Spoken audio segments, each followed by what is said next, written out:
A new bombshell report has come out that has even Democrats shocked about how much the Department of Homeland Security and the FBI knew about attacks on the Capitol on January 6th.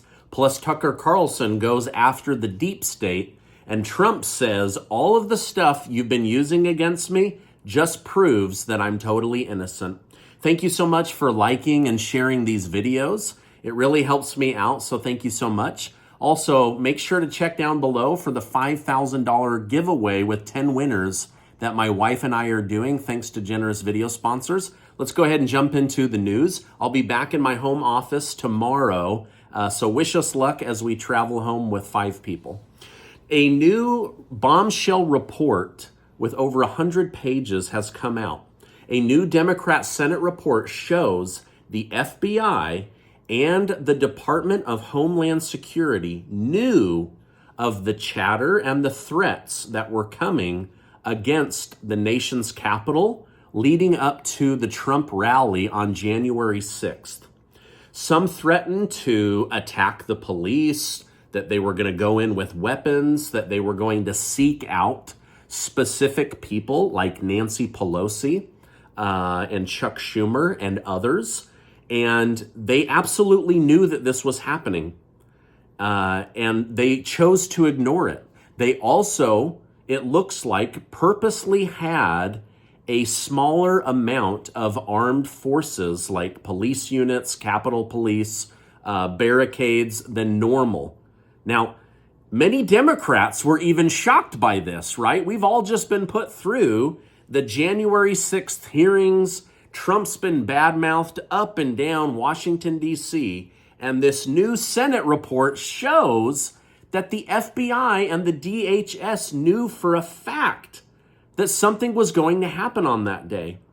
Now, Democrat Senator Gary Peters said he was shocked to read this report, that he was shocked by the failure of these agencies that are specifically tasked with keeping the United States safe, with keeping members of Congress safe.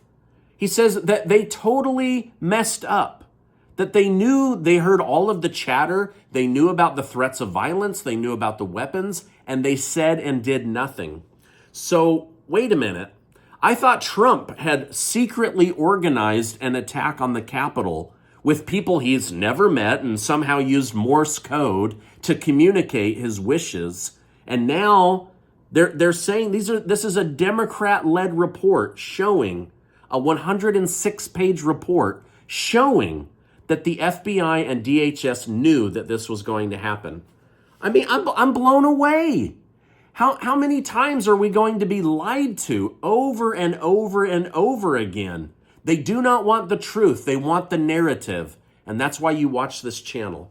Now, CNN has aired leaked audio clips, which apparently prove that Donald Trump showed classified material to a writer and a publisher. In the clip, Trump pushed back on General Milley's accusations that he wanted to attack the country of Iran. To prove his point, Trump appeared to hand over papers, but warned it's off the record.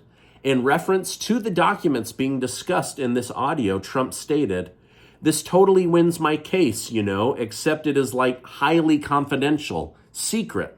This is secret information, but look at this." So he himself, pretends to hand this over and then pulls it back and says that this is secret, highly classified information that he can't even show to the very people. This is part of the audio clips.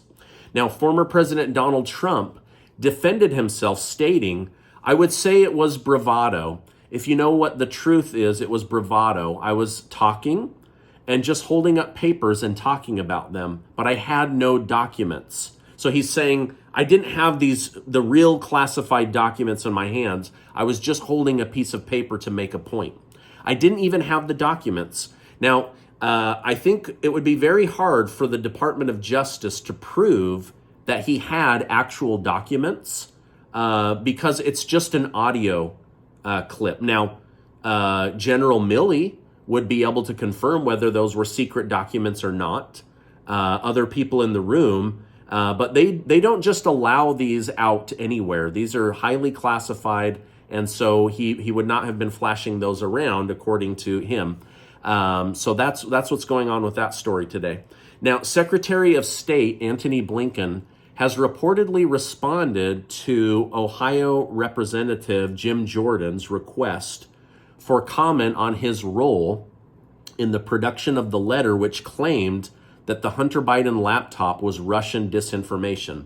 In regard to his response, Jordan stated, Secretary Blinken continues to deflect responsibility for his role in misleading Americans about the Hunter Biden allegations, especially in light of recent revelation.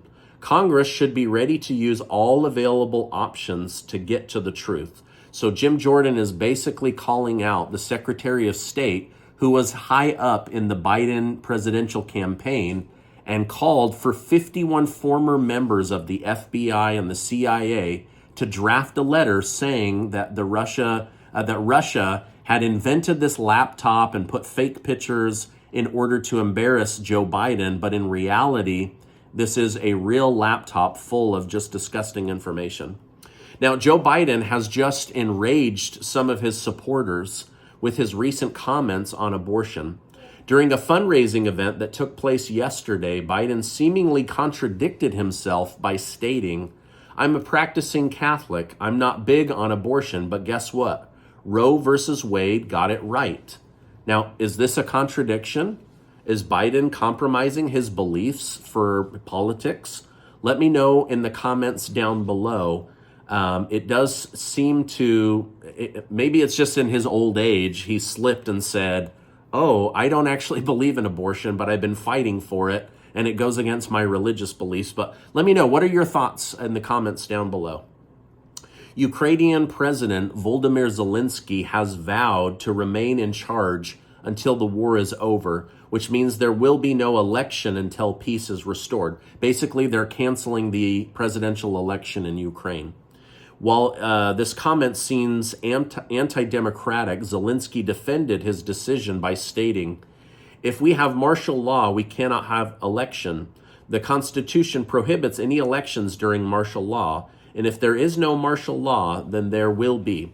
So basically he's saying, in order to remain president, he will enact martial law to remain in power until the war is over. Now, he may be worried that he's going to lose his election. He may be worried that if ousted because of the war and how damaging it's been to Ukraine, hundreds of thousands of people dead, close to 10 million refugees, that they're not going to reelect him. And so in order to stay in power, he's going to call for martial law. I don't know. I'll continue to monitor this story on your behalf. Former Fox News host Tucker Carlson was not pleased with this response. Carlson stated, we are currently fighting a war for democracy on behalf of a leader who just casually announced he's happy to end democracy and our democracy, and supporting leaders have no problem with that. So do you think that the United States has ulterior motives, like maybe we're really just funding this war so that the military industrial complex can have an endless conveyor belt of war and access to taxpayer money, that they don't actually have to review the U.S. military budget and what the Pentagon is doing? They can just continue to abusively use our hard-earned taxpayer money. So basically what Tucker Carlson is saying is this guy's literally going to cancel democracy in order to stay in power. This is the leader that we have over in Ukraine. Now, I can see it from both sides. Zelensky saying, listen, I want to stick this out and finish the war. But the truth is, a year from now, I could be talking about this war. There's no end in sight unless they just run out of weapons or bodies to throw at Russia. But this is where Carlson has beef with Zelensky, is he's not acting like a democratically elected president.